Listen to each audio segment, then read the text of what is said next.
um termo que faz alusão à prerrogativa hegeliana dentro de um determinado contexto, né? De reprodução dos aspectos materiais dentro daquele contexto da reprodução, né, do espírito de uma época, né, dos costumes, da cultura, né, da representação social daquele determinado contexto, né? Ou seja, se a própria produção material não for concebida em sua forma histórica específica, é impossível compreender o que é específico. A produção espiritual a que ela corresponde é a influência recíproca de uma sobre a outra. E aqui, essa concepção espiritual também corresponde a esse contexto de uma elaboração que se dá pelas prerrogativas da superestrutura, que aparecem de várias formas, das mais variadas formas, né? Então, qual a importância de verificar o contexto do universo que se representa aqui através desse mundo dos games, né? Os games são fundamentalmente importantes. Creio que teriam uma importância secundária ou terciária, mas não deixaria, né, de ser algo fundamentalmente que faria parte, inclusive, da investigação acerca das reproduções que tem a ver com as relações econômicas, mas não que não se reduzem às prerrogativas econômicas em Marx, mas de identificar o que é ideologia, o que é ciência econômica e como é que isso se reproduz como ideologia dentro do escopo social superestruturado, né? E, de certa forma, o universo dos games representa uma boa parcela disso, inevitavelmente, né? Que é bastante ignorada. E aqui, vindo para o livro Marx no Fliperama, ler alguns contextos aqui para poder a gente se situar, diz-se o seguinte, vamos lá, né? Como é que se representa aqui? O uso do marxismo para os jogos eletrônicos pode ter importantes inspirações vindas do teórico do marxismo cultural Raymond Williams, no seu livro Television, de 1974. Williams estabelece uma abordagem para analisar formas de cultura de massas na qual nós podemos dar sequência. Ele começa observando que costuma-se dizer que a televisão mudou o nosso mundo. Da mesma forma, as pessoas costumam falar de um novo mundo, uma nova sociedade, uma nova fase histórica sendo criada, trazida por esta ou aquela nova tecnologia. O livro explora a televisão como a tecnologia e como a forma cultural. O foco em ambos é importante. Se a televisão, ou no caso jogos eletrônicos, são tratados como causa da mudança, então nós podemos, na melhor das hipóteses, modificar ou tentar controlar seus efeitos. Por outro lado, se a tecnologia como é usada é resultado de outras causas e ações, nós deveríamos relatar e referir nossas experiências de seu uso. Se aplicarmos essa lógica, nós deveríamos, portanto, pensar os jogos eletrônicos como uma tecnologia que surge das condições de uma sociedade existente. Jogos eletrônicos são então colocados dentro dessas condições, moldando tanto os tipos de jogos que jogamos, tanto quanto a maneira de jogá-los, né? Então, segundo a abordagem de Williams, podemos entender os jogos eletrônicos de diversas formas, pensando-os como uma tecnologia, como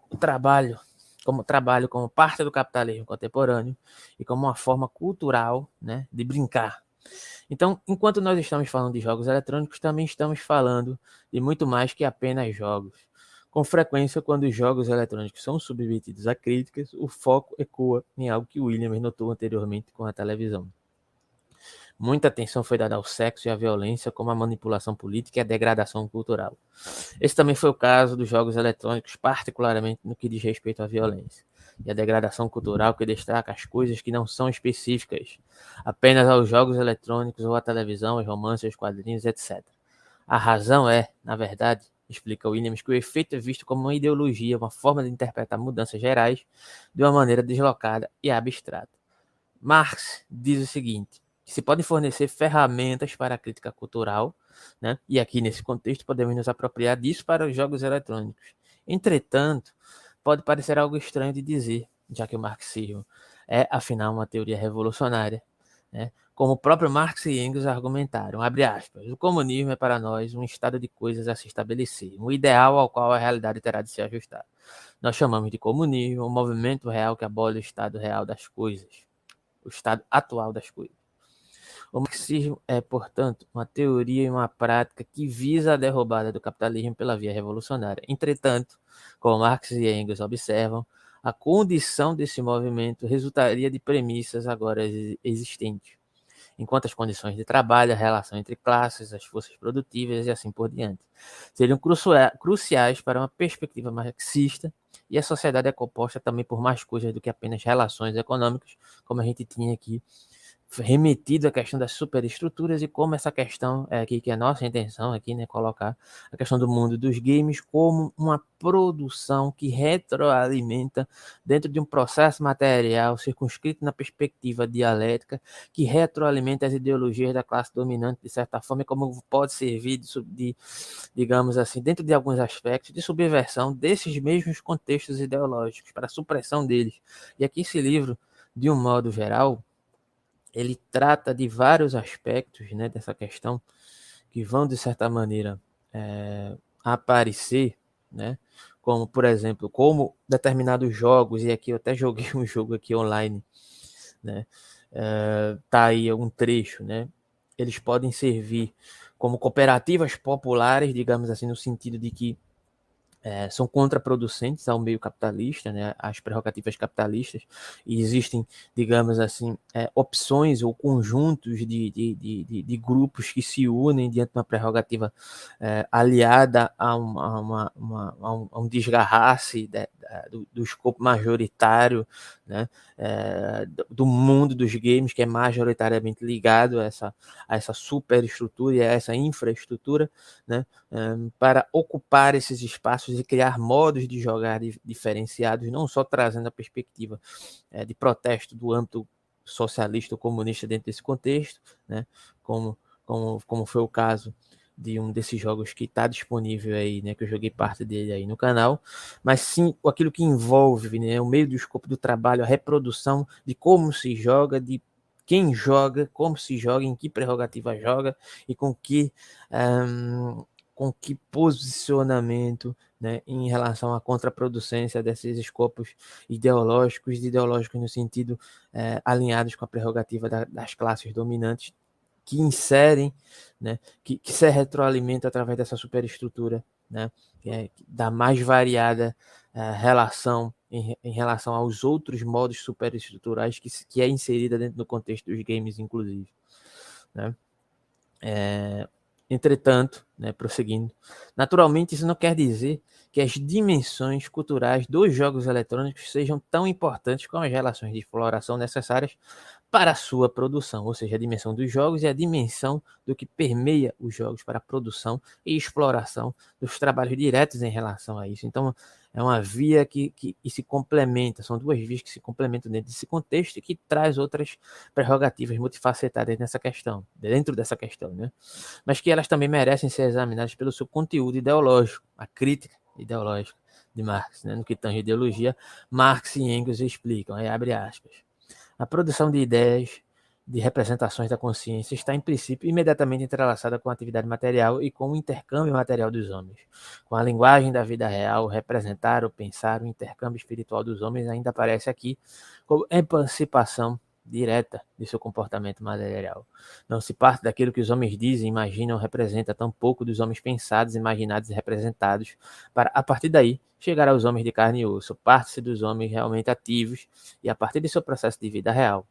Não é a consciência que determina a vida, mas é a vida que determina a consciência, ou seja, a consciência. Ou seja, são as condições materiais que determinam os posicionamentos ideológicos. Ou seja, dentro desse sentido, podemos fazer uma analogia como o mundo dos games, como uma expressividade da realidade material, né, que se representa no virtual, ou no virtual entendido aqui como ideológico, fazendo essa analogia, né? Então, por exemplo, tem vários contextos aqui da apresentação desses jogos que trabalham dentro da prerrogativa de uma propaganda supostamente americanizada, né? Que de certa forma podemos até, isso não está em Marx, né? Mas podemos trabalhar na prerrogativa de assimilação inconsciente dessas ideologias, né? A partir do modo que se joga, né? Do contexto que se joga e dos âmbitos dos quais esses jogos são produzidos a partir dessa coadunação, né? Dos games, sendo análogo, inclusive, a um tipo de religião, uma forma de internalização dessas superestruturas enquanto prerrogativas ideológicas, né, a partir da reprodução desses games, né, e de certa forma não é só esse aspecto, né, que trabalha esse livro, mas ele trabalha também na prerrogativa da utilização, né, de determinados contextos, como, por exemplo, no Assassin's Creed, né, no qual foi inserida, inclusive, a figura de Marx do jogo está aí do lado, né? Foi inserida a figura de Karl Marx, né? Diante de uma certa estereotipação, mas que serve, de certa maneira, para uma quebra de paradigma, né? Se não que o intuito do jogo tenha sido esse, né? Mas uma quebra de paradigma diante dos usos que se faz do jogar, dos usos que se faz, né, da utilização, da representação, não é da representação, né? Mas da condição material no qual se produzem formas de jogar esse jogo, de se olhar para esse jogo e de se criticar a forma que, digamos assim, você se debruça sobre esse jogo, né? Dentro desse contexto. Seguindo aqui uma citação de Marx. Na produção social da própria existência, os homens entraram em relações determinadas, necessárias, independentes de sua vontade. Essas relações de produção correspondem a um grau determinado de desenvolvimento de suas forças produtivas materiais. A totalidade dessas relações de produção constitui a estrutura econômica da sociedade, a base real sobre a qual se elevam a superestrutura jurídica e política e a qual correspondem formas sociais determinadas de consciência. O modo de produção da vida material condiciona o processo de vida social. Não é a consciência que determina o seu ser, ao contrário, é o seu ser social que determina a sua consciência. Então, logo, os jogos eletrônicos surgem dessa base material, como eu tinha falado, né? Para usar esse termo frequentemente mencionado, né? A superestrutura, né? É uma metáfora da base ou da superestrutura. A relação econômica específica de produção que nós inserimos aqui, portanto, molda os tipos de hardware, software e jogos eletrônicos que podem e são reproduzidos. Entretanto, não é um processo que se dá de forma linear, como eu tinha iniciado a colocar ali.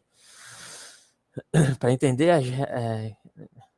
não é a economia que determina inteiramente a superestrutura e nem necessariamente a superestrutura que determina as condições econômicas, né? Então, para entender essas relações com os jogos eletrônicos, né, poderemos recorrer a outras leituras marxistas, como, por exemplo, a de Terry Eagleton, que observa, né, a relevância da leitura marxista da cultura para a luta revolucionária, que não é imediatamente aparente. Ainda assim, ele argumenta que a crítica marxista é importante porque parte de um corpo maior de análises teóricas que visam compreender ideologias, as ideias, os valores e sentimentos com os quais os homens experimentam suas sociedades diversas vezes. Uma crítica marxista da literatura e também dos jogos eletrônicos é parte de um projeto para compreender o funcionamento dessas ideologias, para entender tanto o passado como o presente mais a fundo, que esse entendimento contribua para um tipo de libertação. Enfim, né? Então, dá para entender como, de certa forma, né, o vislumbre aqui, Marx, no Fliperama, ele tenta trabalhar a dimensão dessa condição superestrutural na qual está inserido também o mundo dos games, inclusive os âmbitos virtuais, a produção, digamos assim, a inserção, né, dos trabalhadores no âmbito eletrônico, né, de como isso pode se servir também, inclusive, como aspecto de subversão desses meios e desses moldes superestruturais de reprodução das ideologias dominantes. Né? Fala-se muito, inclusive, de um atraso das concepções supostamente revolucionárias de se inserirem nesses meios, né? De que, no caso, uma revolução hoje em dia deveria ser feita pelos meios virtuais, através de hackers e etc.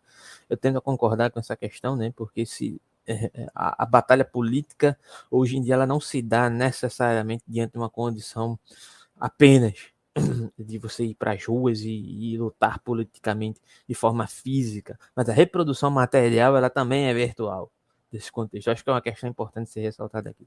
Essa reprodução material no nosso contexto, ela é virtual, ela é a reprodução material que reverbera na assimilação dessas superestruturas. E aqui é uma questão interessante porque me remete inclusive à complementaridade do marxismo em relação às teorias psicanalíticas, que é um movimento que a própria escola de Frankfurt fez. Eu acho que o marxismo é muito interessante, ele dá esse diagnóstico sobre como as ideologias dominantes moldam a partir de uma infraestrutura em relação com a superestrutura, né, e o mundo dos games pode nos servir para representar essa questão também, né, mas ele não tem condições de dar conta do todo psicológico. Né? Então, nesse sentido, a gente pode recorrer à psicanálise, à esquizoanálise, né, e fazer críticas recíprocas dentro desse contexto, né, tanto ao marxismo quanto à psicanálise, esquizoanálise e outras questões.